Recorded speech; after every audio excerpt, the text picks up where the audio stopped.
नमस्कार दोस्तों, आज हम बात करेंगे नवपाषाण काल के कुछ विशेष पहलुओं पर। नवपाषाण काल ये वो वक्त था जब मानव सभ्यता धीरे धीरे विकास के उन्नति की तरफ अपना कदम बढ़ा रहा था। सर्वप्रथम 1863 ईस्वी में भारत में पाषाणकालीन सभ्यता का अनुसंधान प्रारंभ हुआ था।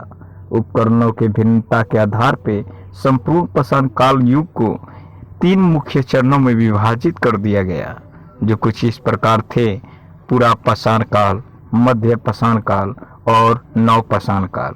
आज हम इसी 3 में से नवपाषाण काल की बात करेंगे। इतिहासकारों का माने तो सर्वप्रथम खदानों का उत्पादन नवपाषाण काल में ही प्रारंभ हो चुका था।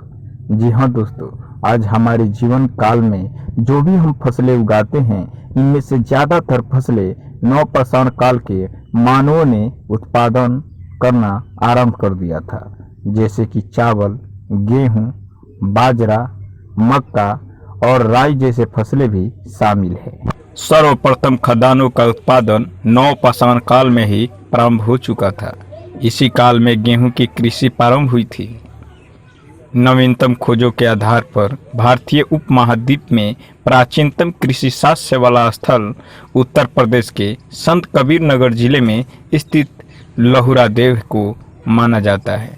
यहाँ से 9000 साल पहले से प्राचीन चावल के साक्ष्य प्राप्त हुए हैं। उल्लेखनीय है कि इस नवीनतम खोज के पूर्व भारतीय उपमहाद्वीप का प्राचीनतम कृषि साक्ष्य वाला स्थल मेहरगढ़, जो पाकिस्तान के बलूचिस्तान में स्थित है, यहाँ से 7000 साल पुराना गेहूं के साक्ष्य मिले हैं, जबकि प्राचीनतम चावल का साक्ष्य वाला स्थल कोल्डिहामा, जो इलाहाबाद जिले में बेलन नदी के तट पर स्थित है, यहाँ से 6500 साल पुराने चावल के भूसी प्राप्त हुए थे।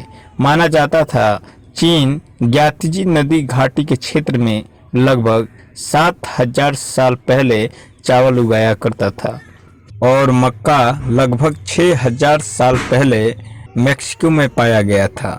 बाजरा 5500 साल पहले चीन में पाई गई थी और सोरगम 5000 साल पहले पूर्वी अफ्रीका में पाई गई थी।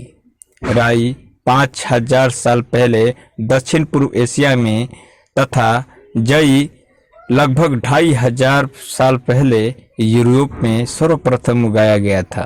मेहरगढ़ से पाषाण कृषि से लेकर हड़प्पा सभ्यता तक सांस्कृतिक अवशेष प्राप्त हुए हैं। मानव कंकाल के साथ साथ कुत्ते का कंकाल भी ब्रुज होम, जो कि जम्मू कश्मीर में है, वहां से प्राप्त हुए थे। इस पुरास्थल की खोज वर्ष 1935 में डी टेरा एवं पीटरसन ने की थी। गुफा कराल कश्मीर में स्थित नवपाषाणिक स्थल है। गुफा कराल का अर्थ होता है दोस्तों कुलाल, अर्थात कुम्हार की गुहा। यहाँ के लोग कृषि एवं पशुपालन का कार्य करते थे। चिरांद बिहार के, जो कि सारण जिले में स्थित है, नवपाषाणिक अवशेष प्राप्त हुए। चिरांद में सर्वाधिक मात्रा में नवपाषाणिक उपकरण प्राप्त हुए। यहाँ से हड्डी के अनेक उपकरण प्राप्त हुए। ज्यादातर उपकरण हिरण के सींगों से निर्मित है। नवपाषाण कालीन पुरास्थल से राख के टीले कर्नाटक में मैसूर के पास बेल्लारी जनपद में स्थित संगनकल्लू नामक स्थान से प्राप्त हुए थे। ये राख के टीले नवपाषाण युग के पशुपालक समुदायों के मौसमी शिविरों के जले अवशेष हैं। आग का उपयोग नवपाषाण काल की महत्वपूर्ण उपलब्धि में से एक थी।